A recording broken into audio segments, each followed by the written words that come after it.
The incident occurred 35 years ago. It is still a very hot potato in the North Wales area. Most of the people that were involved 35 years ago were frightened, and they're still frightened today. 35 years ago, they were told to say nothing. 35 years on, those people have said nothing. Therefore, the danger still exists. We're talking about a major incident which has been kept completely and utterly under wraps. This is probably the largest or the greatest story ever to hit the media, and yet it's been completely and utterly subdued. The whole incident began with a naval engagement around the area of Puffin Island. Imagine a scene. You're a flotilla of ships.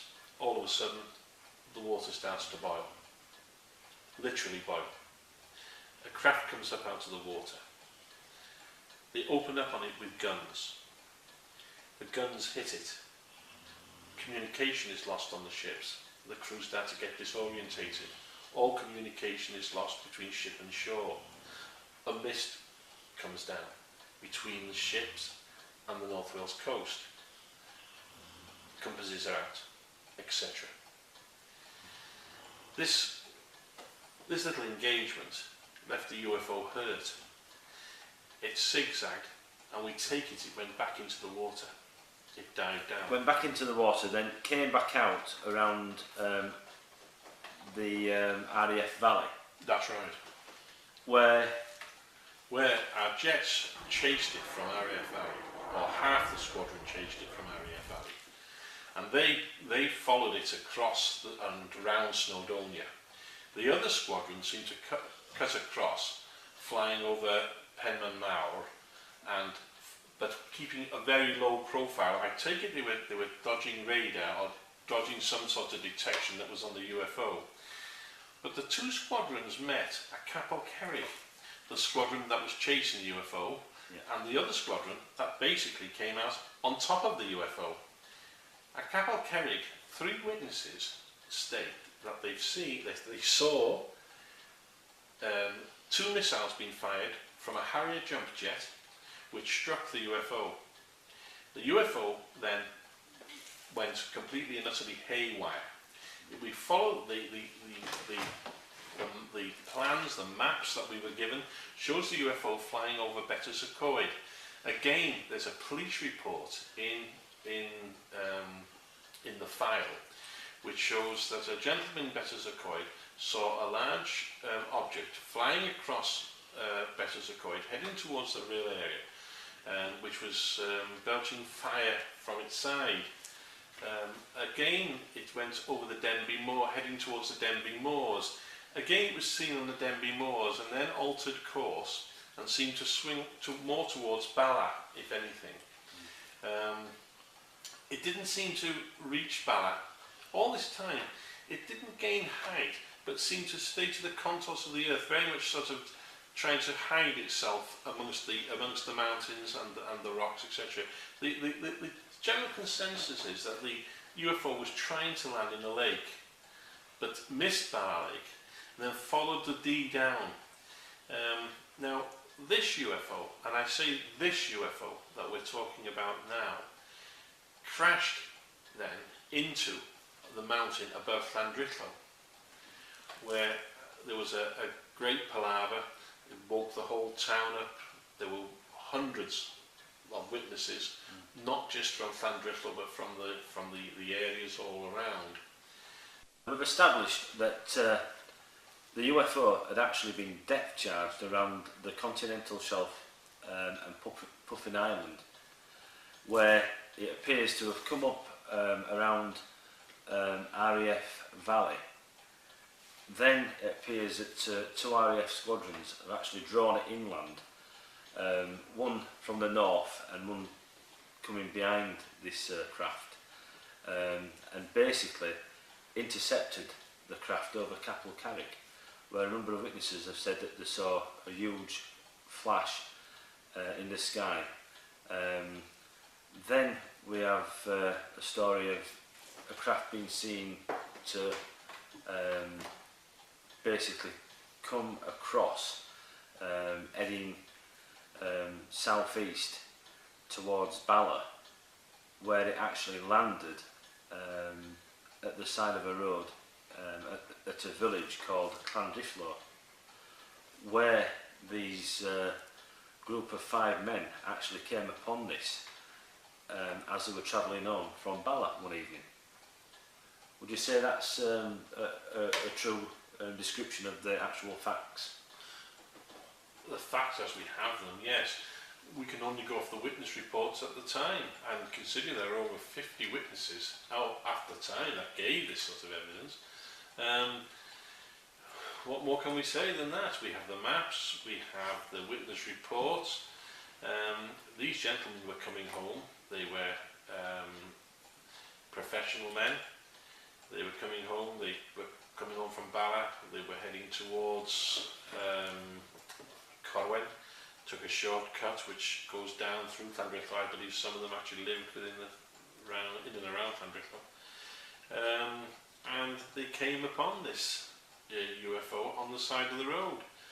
But the funny thing is, of course, that when they came on to this UFO, the UFO was not alone, because the military were there. And they stopped them on the road, took the car number, and turned them around. But of course, there's not much you can hide in Wales. Matter of driving up another road, driving to the top of the hill over a fence, and you have a ringside view of everything that's going on, far better view than they had on the road to start with. And there they saw a UFO. The UFO was basically cylinder shaped. It shone like water, as if the water was running over it.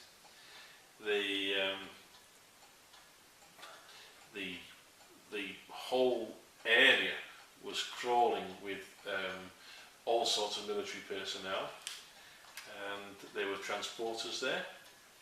And as far as we can ascertain at this point, the UFO was loaded onto a transporter. Now, again, a peculiar thing is that we have a witness report to say that the UFO was moved on to the transporter by one of the soldiers getting into the UFO and, well, steering it, etc., and being pushed on sideways by the soldiers, as if though, I mean, it was under power, but it hovered. I mean, we're talking about the 1970s. We're now in the year 2006. We still don't have anything like that. Yeah, it would appear that this group of soldiers had actually done this manoeuvre before. Without a doubt. It looked like they'd actually manhandled it with one of their personnel, military, inside. It was a very, very well made, well organised operation. It was fluid. It went straight on the back of a transporter. That's right. No, there were no problems, no hitches. Right. The roads had been cut off. The UFO put onto a transporter, covered, and then taken away. Now we know now, and this is with a little bit more research on your part, that the UFO ended up not, as we first thought, in Sealand, but it ended up in Chester, in the Chester barracks. Why it went to the Chester barracks, we don't know, but that's where it ended up. But again, I come back to the point that after this problem, if you like, with the military, and I believe that on the whole, the military were quite polite but insistent. Each one of the men concerned, remember there was only one registration number on the car, but each one of the men concerned in that car had a visit from the MOD. Right. And that visit basically triggered off in them, and these were all ex-servicemen who had fought in the Second World War. They were not youngsters at the time. Right. And I suppose that they, unlike the youth of today, where one tends to cow down, if you like, to authority, they were far less likely to cow down to the army than we perhaps would be today. And they thought, well, damn it, you know, we want to find out more about this, and they were in a position to research. Hence, for 20 years they carried out the research, and the research got wider and wider and wider, and some of the ramifications of this research are mind-boggling. Mind-boggling. That's right. I mean, there's an act of war here. There's an act of war. We've got the UK, or Great Britain at the time, firing upon an object in the sky. That's right. Depth charging it in the ocean. It seems that way, yes. So, yeah.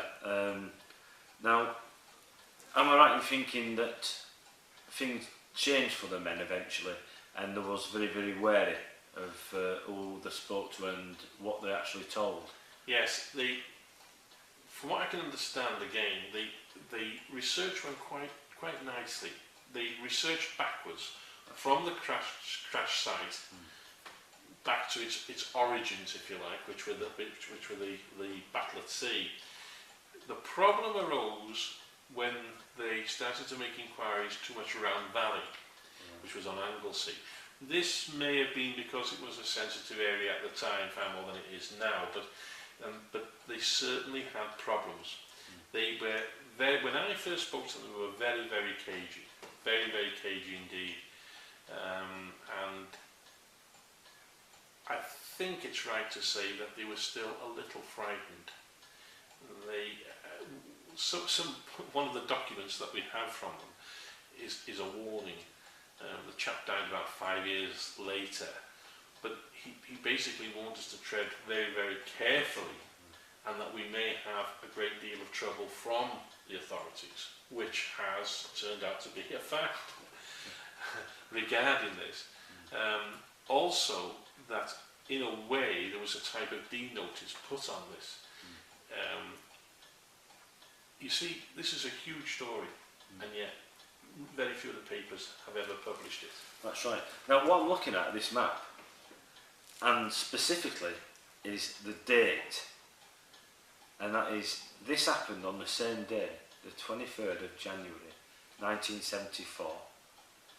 It happened the same day as the famous Berwyn Mountains That's right, it did. Incident. Yes. And it's more or less the same area. Yes.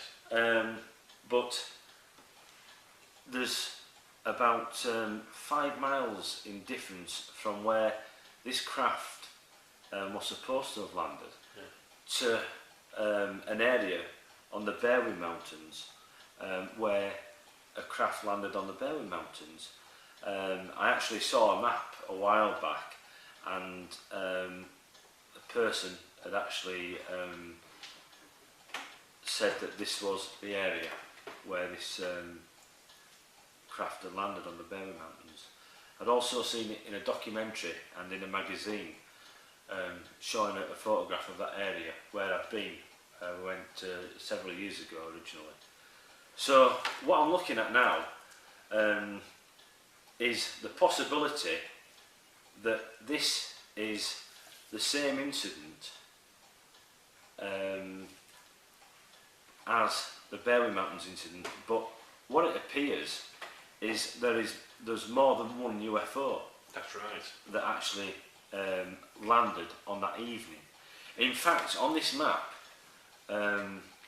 what I received from this group of gentlemen, we've got UFOs around Chester and Wrexham and Buckley. We've also got helicopters that appear to have come in and landed around Clandrillo.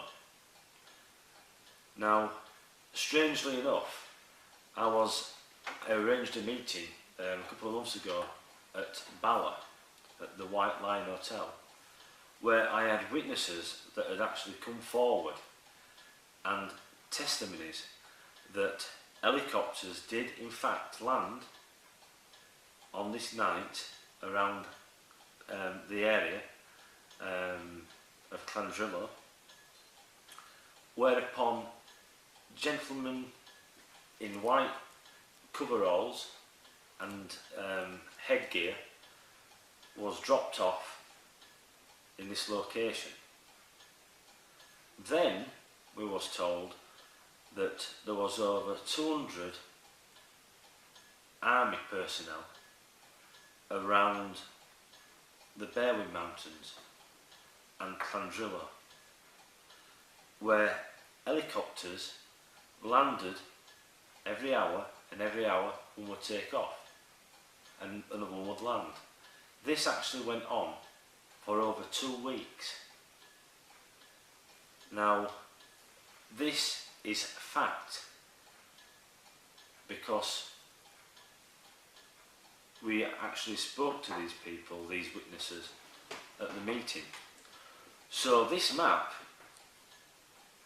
indicates to me that the helicopters that landed there, we've definitely got confirmation.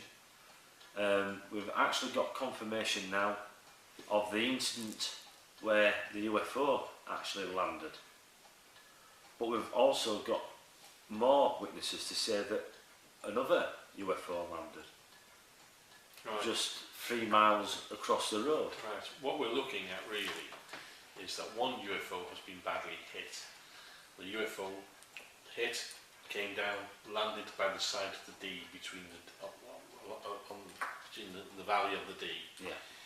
This UFO was seen by our 5 gentlemen. Yeah. Now, yes, another UFO did crash, and it came down afterwards. There was a gap, and from what again, you know, we have to sort of surmise this, but there seems to be a gap of between half an hour to an hour, where the other UFO then crashed into the side of the mountain above Llandrillo, which is I'm not sure it's 5 miles, but it's in that vicinity. It's not much further. Now that UFO that crashed above Llandrillo, we believe came up out of the lake in Bala and crashed, because the eyewitness reports report the one UFO, which is the UFO that we followed all the way through, which we can tell you basically exactly where it went. The other UFO, the only reports are between Bala and it crashing in Llandrillo, and we take it that it was in the water, in Bala Lake itself. There's been a lot of stories about Bala Lake, about lights being seen, etc. in the past. The military, they were all over the place. I think it's fair to say that the military knew this was going to happen. They were waiting for it. Helicopters did come in, and they came in again from Sealand. Again, they came in and dropped over Llandrillo, behind Llandrillo. As far as helicopters being there for 2 weeks, they were also ferrying in all sorts of scientists, and a lot of the local people tell us that the people that came in were from different universities in Britain. Various professors of this, professors of that. Some of the local people still have parts of that UFO. They won't hand them over because basically they were robbed of them to start with. I mean, a lot of the things they had were taken from them. You were lucky in as much as you got the piece of a Harrier, which was given to you. But other people have come forward, haven't they, and said, that they've got pieces of this, that, and the other. It's a situation by which 2 UFOs crashed on the one night. There had been talk of UFOs going back the year before to 73. That's right, yeah. There'd been talk of UFOs in that area. So they'd had, I would think, 6 months at least to prepare this. But the whole thing must have been going on for a long time before. Right. But the frightening thing is, this area is still a hotspot. We still have UFOs here. That's right. We still have lights over the mountains, which people see, bright lights. But as you say, if you think about it, we engaged a technology which was far, far greater than our own, and shot it down and really, you Not know, knowing what the consequences are well, going to be. when a lesser technology takes on a more advanced technology, it usually ends up with the lesser technology failing, you know, stopping Catastrophe. existing. Yeah, That's catastrophe. right. But we haven't, at least we haven't seen that yet. Hopefully. We haven't. No. I hope it's not stalemate, and maybe there might be another battle later on. Well, Maybe not. although I may be slightly diversifying, we can go on a few months later. Where No, you were right the first time, a few weeks. A It was few a weeks week. later, sorry, a few weeks later, to the Llandeglan Wars, where again a UFO was engaged and shot down, and again destroyed. Yes, but again, you have a great deal of information on that. That's right. And you know, You see, this is only one map of an actual operation, an ongoing operation throughout 20 years. So, what human reason and force laid one craft to rest on this remote hillside, and what remains of it? As this investigation came near its end, a piece of wreckage was brought forward. It has now been sent for analysis. Is this dragon's tear part of the craft itself, or the weapon that lanced its heart? Only analysis and time will tell. Meanwhile, the dragon slayers remain silent, and I hope for all our sakes that they sleep easy at night.